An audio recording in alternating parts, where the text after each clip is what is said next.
Bonjour cher Jean-Pierre. Bonjour. Alors, tout va bien, tout se passe bien? Oui, ça se passe bien. Il fait froid, il faut le signaler quand même. Il fait froid, mais Macron a eu chaud. Oui, il fait froid, oui. Alors, ton petit billet d'humeur, comme nous en avons l'habitude tous les mois, on t'écoute pour 2 ou 3 minutes. L'ultra-droite qui est en marche maintenant. Alors, c'est sur un nouvel épouvantail sémantique, je ne sais pas si tu as remarqué, l'ultra-droite. Alors, il y a eu la droite qui était le cauchemar de la gauche des temps anciens, aujourd'hui devenue bien-pensance ordinaire, et qui représentait l'exploiteur, le méchant, le raciste, le colonialiste, le catholique intégriste, tout ce qu'il y a de pire au monde. Mais à force de gouvernements de droite qui faisaient la même chose que ceux de gauche, lesquels faisaient la même chose que ceux de droite, on finit par s'habituer. Le mot de droite perdit tout son sens, il n'était plus qu'un sucre d'orge politique pour enfants sages, et même preuve suprême, il participerait au Front républicain, dernier rempart de la démocratie. Car alors vint l'extrême droite, qui était pire que l'ancienne droite, devenue on ne savait trop quoi. Et tous les jours de toutes les semaines, à la moindre occasion, et du matin au soir, on criait à la montée de l'extrême droite, qui était un peu la droite des origines, une sorte de gaullisme ressuscité que les dits gaullistes avaient abandonné. Et son évocation seule suffisait à faire trembler les lecteurs, comme on avait tremblé lorsque De Gaulle, jadis, avait pris le pouvoir, c'était en 1958, et qu'il avait répondu à un journaliste: « Pourquoi voulez-vous qu'à 68 ans, moi qui ai rétabli les libertés publiques, je commence une carrière de dictateur ?» Mais le problème des mots, c'est qu'à force de les rabâcher à tout propos, ils perdent leur sens et toute leur force et leur saveur. C'est l'histoire de l'homme qui ne cesse de crier au loup, et ce loup ne vient jamais. À la fin, plus personne ne le croit, on voit bien qu'il prend les gens pour des imbéciles avec son loup. Alors les gouvernements et les médias, bien pensant qu'ils n'arrivaient plus à faire peur avec l'extrême droite, inventèrent l'ultra-droite. L'ultra-droite, c'est encore pire que l'extrême droite et que les fascismes les plus imaginaires à l'usage du gogo français. L'ultra-droite, c'est indescriptible, c'est tellement horrible qu'on ne peut même pas dire ce que c'est, au point que personne ne le sait vraiment. C'est au-delà du réel, c'est l'indicible dans l'épouvante, une sorte de Dracula cha-cha-cha, qu'à peine on le prononce, un frisson glacial parcourt les plateaux de télévision, les cages à perroquets et les réunions parlementaires de LFI. L'ultra-droite, c'est l'excuse du déni, la culture de l'autruche, c'est la tartufferie dans la sémantique. Mais lorsque ce mot, à force d'être répété, va se galvauder à son tour, il ne sera plus qu'un synonyme de l'ancienne droite devenue gauche bobo, quel mot le gouvernement et ses médias aux ondes ont-ils trouvé? Alors je propose la giga-droite, la droite Nosferatu, la super-droite, l'extra-droite, l'hyper-droite, l'outre-droite, ou peut-être même la droite pour les nuls. Voilà. Merci pour cet éditorial, ce billet d'humeur. Oui, c'est vrai que par les temps qui courent, l'ultra-droite, c'est devenu vraiment... oui, c'est une sorte de cauchemar. Le bouc émissaire, le cauchemar, le fantasme. Alors il dissout à tout va, là, comme il s'appelle, Darmanin. Oui, Dans un temps, il empêche un. Ils sont 4 ou 5, ça fait rien. Oui, c'est le ministre du dissolvant. Oui, voilà, du dissolvant. Alors ce qui est drôle, c'est qu'il a été dissous lui-même avec la motion de rejet. Il s'est fait dissoudre. Oui. Mais du reste, il a proposé sa démition. Oui. Que Macron a refusé. Oui, bien sûr. Donc on est bien là dans une espèce de cinéma absolument incroyable. Tout ce sont des gens de théâtre. Hein. Oui, mais c'est la théatrocratie, comme dit notre ami Maffezoli. C'est la théatrocratie. La théatrocratie, c'est plus de la politique, c'est du théâtre, c'est la politique spectacle. Alors cette loi immigration, c'est quelque chose. Là. En venant, j'écoutais France Info. Là, France Info, c'est le sommet. Alors, on ne peut pas trouver mieux avec France Inter. Et alors, oui, France Inter et France Info, c'est pas mal. Ils ont une intensité d'indignation médiatique qui est culturiste. Hein, voilà. Ils travaillent. Tout le conformisme que tu peux imaginer. À une époque, je vais te dire quelque chose, j'écoutais tous les matins de 8 à 9 la matinale de France Inter. Et j'avais en 1 heure, réuni tous les conformismes du moment. Oui, c'est ça. Je n'avais même pas besoin d'aller ailleurs avec eux. Ils faisaient le travail. Voilà. C'est un vrai laboratoire du conformisme. Bien pour mes pièces de théâtre, ça allait parfaitement.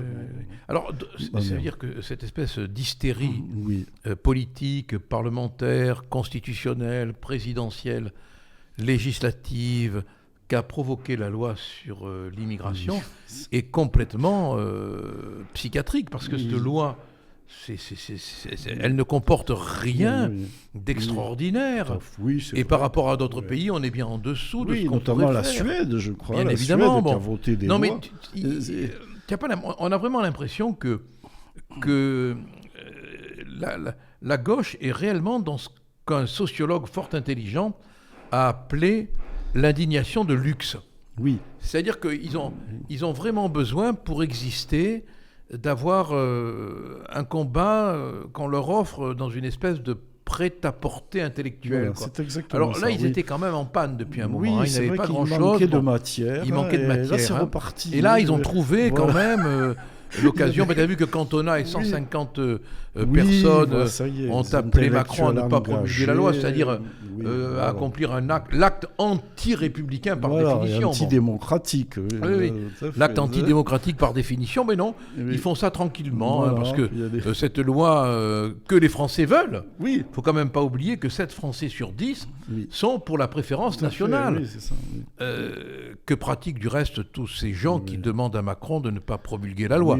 Parce qu'on n'a pas l'impression qu'ils se sacrifient beaucoup. Hein. Non, en plus, ils sont souvent très discriminatoires eux-mêmes. Mais absolument, privés, parce qu'ils disent tout ça. Oui, alors c'est quand même incroyable que ce texte qui a été voté par les 4/5 de la majorité macronienne fasse maintenant l'objet d'une dénonciation par Macron lui-même, par Véran le vomitif, par Borne, que je trouve de plus en plus énervé, oui, c'est vrai, agité. Elle est un peu... Est-ce que c'est le contact avec Dupond-Moretti qui l'électrise à ce point ? Peut-être, mais elle a beaucoup de soucis. Il la symbolise. Aussi, alors je crois qu'elle a les nerfs qui lâchent. Et alors, on arrive à... Je ne sais pas ce que tu en penses, et je te pose la question, mais c'est quand même ahurissant.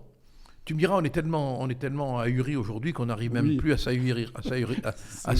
Hein. Le président de la République qui saisit le Conseil constitutionnel au sujet d'une loi pour laquelle il s'est battu afin qu'elle soit adoptée. Oui, c'est incroyable. J'allais le dire justement. Il fait voter une loi tout en disant qu'il va l'envoyer au Conseil constitutionnel pour que ce Conseil la détricote à sa place. Alors, une loi qui est conforme aux vœux des 3/4 des Français. Oui, en plus, il s'excuse presque d'avoir fait un petit peu de démocratie. Tous ces gens-là ont fait voter une loi que le peuple demande. Oui. Et à mon avis, le peuple demande beaucoup plus que cette loi. Oui, bien sûr. Et maintenant qu'elle est votée, pour plaire finalement au salon mondain médiatique, je crois, c'est le microcosme ils vont parisien. essayer de faire dire par le Conseil constitutionnel que cette loi n'est pas constitutionnelle. Voilà. Ils ont voté ça, mais en sachant que c'était anticonstitutionnel. Et tu t'as entendu l'acte de contrition de Véran ? Oui, j'ai vu ça. Pas trop longtemps, parce qu'au bout d'un moment, on n'en peut plus. Ah non, mais attends, écoute, si tu veux bien, on va l'écouter. Hein. Oui. On va l'écouter, ça vaut la peine. Hein. Oui. Et à ce stade, je voudrais avoir un message pour les étrangers qui sont en France, qu'ils soient étudiants, salariés, réfugiés des 4 coins du globe, de toutes origines. Vous dire que les outrances des uns et des autres, ces dernières semaines, ces derniers mois, ont pu vous laisser croire que vous n'étiez plus les bienvenus. Ce n'est pas le cas. Nous savons, les Français savent ce que nous vous devons. Nous savons ce que vous apportez à notre pays, hier, aujourd'hui, demain. Nous savons vous le dire d'ailleurs quand c'est évident. Je repense à la crise Covid et à ces travailleurs de la première ligne dont beaucoup sont étrangers ou d'origine étrangère. Je voudrais vous dire que cette loi, c'est aussi la vôtre. Parce que mettre un cadre clair, c'est quitter les rivages des préjugés et c'est faire taire les peurs. Parce que définir votre place dans la société, c'est aussi vous dire que vous y avez votre place dans la société française. Alors, qu'est-ce que tu en penses ? Oui, c'est le symptôme même de ce gouvernement. C'est tout ce que tu racontes dans ta pièce, hein, voilà, le fantôme de la démocratie. Hein. Je te l'ai amené, on est à Noël, tu le sais. Noël dans quelques jours. Et Noël, pas Noël, pas les fêtes. Noël, pas les fêtes de fin d'année. Non. C'est bien Noël qui était à l'époque le soleil Invictus. Oui, bien sûr. C'est la renaissance du soleil. Et l'Église a placé à ce moment-là la naissance du Christ, qui est quelque sorte le soleil qui revient sur Terre. C'est notre soleil d'espérance. Donc c'est un très beau symbole. Et donc, oui, Noël. Donc j'ai un cadeau de Noël pour toi, donc, qui s'appelle... Je le prends très volontiers. Donc. Tout à fait d'actualité, le fantôme de la cité-démocratie. Voilà, le fantôme de la cité. Je le montre à nos amis. Le fantôme de la cité démocratique. Édition L'Harmattan, avec un très beau dessin qui est un résumé, un petit dessin avec des caricatures, qui est un résumé de la pièce et de notre démocratie. Il s'appelle Charles Mathieu, qui est un dessinateur de grand talent. Charles Mathieu, oui. Charles Mathieu, et qui a donc fait ce dessin. Alors, on a et une préface de Jean-Paul Allègre, qui était président des EAT. On a 70% des Français favorables à cette loi. Oui. Elle est votée. Et maintenant, ce gouvernement, avec son président à la tête, s'efforce de dénoncer cette loi. Voilà. Et d'essayer d'empêcher qu'on puisse l'appliquer finalement. Tout à fait, oui. On est dans une... C'est bien ça, hein, c'est dans une démocratie qui est devenue une sorte de fantôme. C'est-à-dire à l'apparence de la démo. C'est une sorte de... Comment on appelait ça là, le mot m'échappe maintenant. Ces formes que vous voyez, certains médiums... L'ectoplasme, voilà. Cherchez ce mot, merci. Sorte d'ectoplasme de la démocratie. Mais tu l'as vu, Macron, sur la 5 On est en train de s'excuser. Alors le plus extraordinaire, c'est quand il disait qu'il ne devait rien au Rassemblement national, qu'il n'avait pas... c'est pas alors que je crois que même le décompte des voix... Oui, le décompte des voix semble démontrer que... Enfin, là, maintenant, tu as tous les mathématiciens de plateau, tous les mathématiciens de la démocratie qui se querellent sur le calcul, mais il semble... Et puis, de toute façon, qu'est-ce que ça peut foutre ? Oui. Non, mais, attends, mais l'important, c'est quand même de voter des lois qui rendent service à l'intérêt général. Tout à fait. Mais tu sais que lorsqu'on réfléchira calmement sur cet épisode politique, on se rendra compte que tous ces mecs sont des magouilleurs. Oui. Ils n'ont aucun souci de l'intérêt général. Strictement aucun. Non, mais c'est... Ils votent... Non, mais tu as l'impression que cette loi, elle est votée d'abord parce que il y a eu un moment donné de peur électorale. Darmanin a quand même dit si on vote pas la loi, Marine Le Pen arrivera au pouvoir.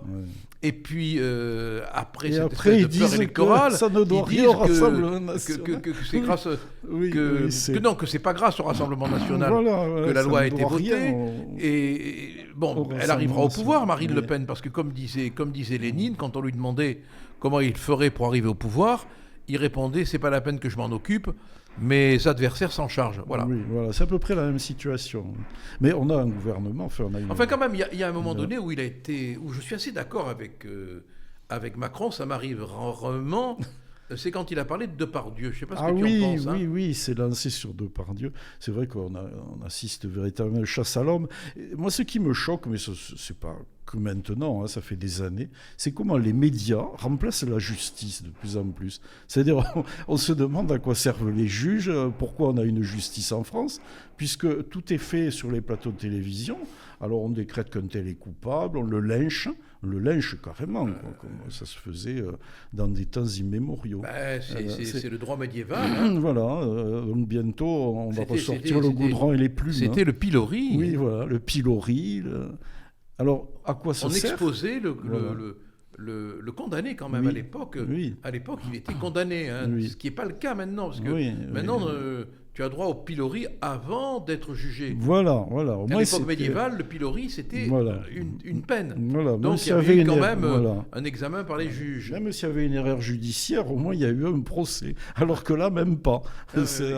Il est condamné avant de... C'est-à-dire qu'on a le procureur médiatique, le tribunal médiatique et le juge médiatique. Le juge médiatique. Tout cela en une seule personne. Voilà.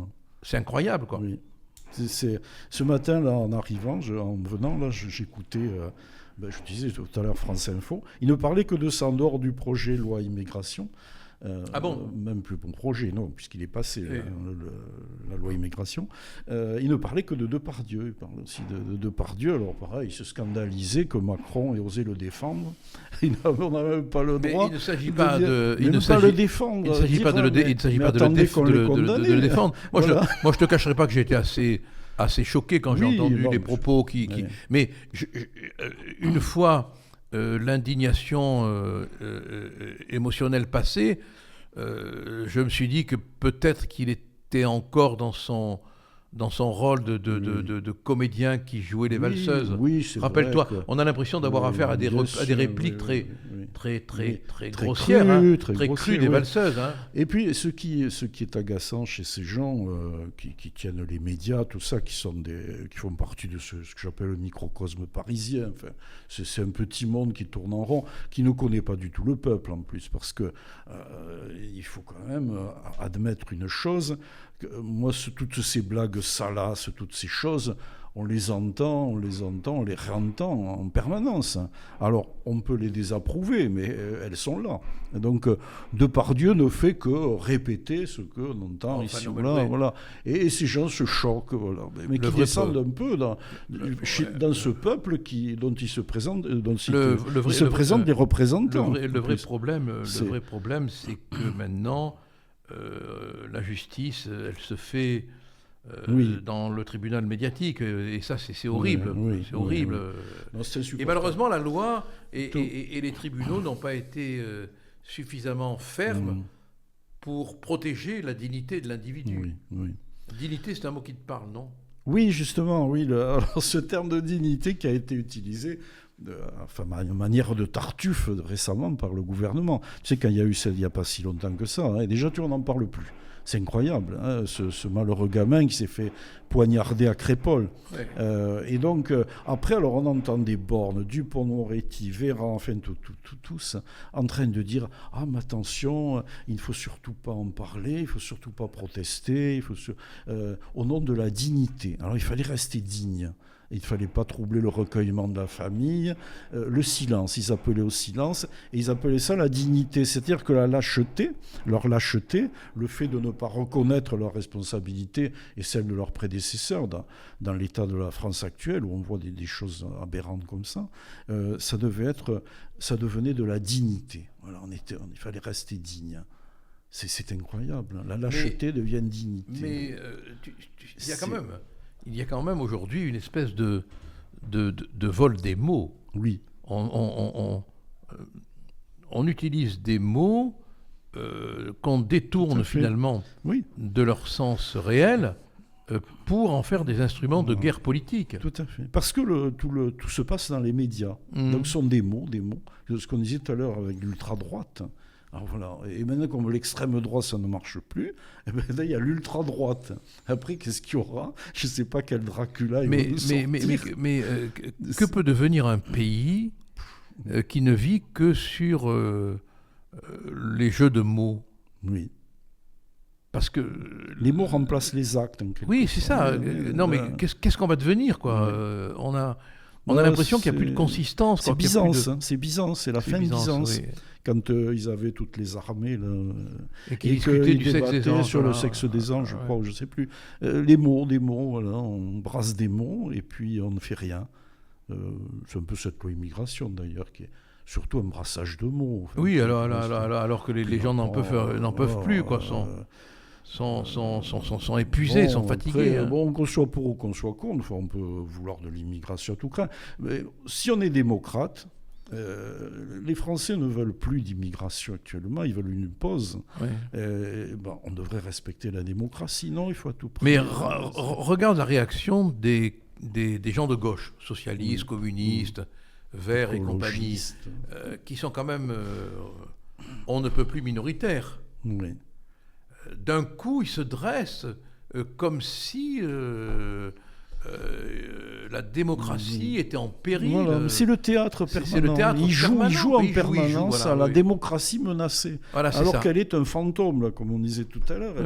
Ce gouvernement ne représente plus rien. L'Assemblée ne représente plus rien, puisque le vote est devenu tel que finalement, même quand elle vote, même quand elle vote, comme ça a été le cas sur la loi d'immigration, le président de la République lui-même saisit le Conseil constitutionnel pour raboter la loi, voire l'annuler. Est-ce qu'on est en démocratie? Non, je crois qu'on n'est plus. Non, le roi est nu. Si tu veux, on se rend compte maintenant de la facticité du macronisme. Et on se rend compte également de la fourberie, de l'hypocrisie de la gauche. Alors, ça ne veut pas dire que la droite est parfaite. Ça ne veut pas dire non plus que l'extrême droite est irréprochable, bien évidemment. Non, mais de toute façon, il n'y a pas de perfection en politique. Non, mais la tartufferie de la gauche, il y a longtemps qu'elle est... je me rappelle, tu en avais parlé du Tartuffe nouveau. C'est effrayant. Tu te rappelles des gens comme Kouchner, tout ça. Ah ben oui, on a des... Ah ben non, ils ont des grands premiers rôles. Voilà, c'est des médias. Il faut aller jouer un rôle dans les médias. Alors lui, quand il se mettait son sac de riz sur le dos, ça durait 5 minutes, 3 minutes, je sais pas, il se faisait filmer, et puis voilà. Et donc il était le héros humanitaire. Ça, les mots ont remplacé la réalité. Voilà. En tout cas, il y a un mot le cinéma, si tu veux. Le cinéma, avec le cinéma, le théâtre. Non, mais c'est la théâtrocratie. En tout cas, il y a un mot qu'on va employer et qui, lui, a du sens, puisqu'on va se quitter maintenant, on a fini, c'est le mot de Noël. Ah oui, Noël, qui est une fête magnifique. Alors tu vois, un peu partout, c'est remplacé par Joyeuse Fête. C'est scandaleux. Est-ce que tu as vu la consigne qu'Air France a donnée à ses employés? Non, j'ai pas vu ça. On leur a conseillé, Air France leur a conseillé de ne pas prononcer le mot de Noël, mais le mot de Joyeuse Fête. De Joyeuse Fête, c'est scandaleux. C'est une des plus belles fêtes, Noël. Qu'on soit même au sens païen comme au sens chrétien, puisque d'ailleurs les deux se sont retrouvés, puisque si l'Église a placé la naissance du Christ le jour de Noël, c'est pas pour rien. Cette ancienne fête qui symbolisait la remontée du soleil, Sol Invictus, est devenue la naissance du Christ. C'est tout à fait, et c'est magnifique. C'est l'espoir qui renaît, c'est la Renaissance. C'est une fête magnifique. Moi, j'adore cette fête. Et alors, lui supprimer son nom de Noël, ce qui est quand même incroyable, c'est que les gens fêtent Noël tout en ne voulant pas fêter Noël. Voilà, oui. Ils profitent des primes de Noël, ils profitent des vacances de Noël. Ils fêtent Noël, mais ils ne veulent pas que ce soit Noël. Parce qu'ils prouvent bien quand même que on marche sur la tête. Non seulement on marche sur la tête, mais que le message de Noël, christique, est beaucoup plus fort que la connerie. Tout à fait, heureusement.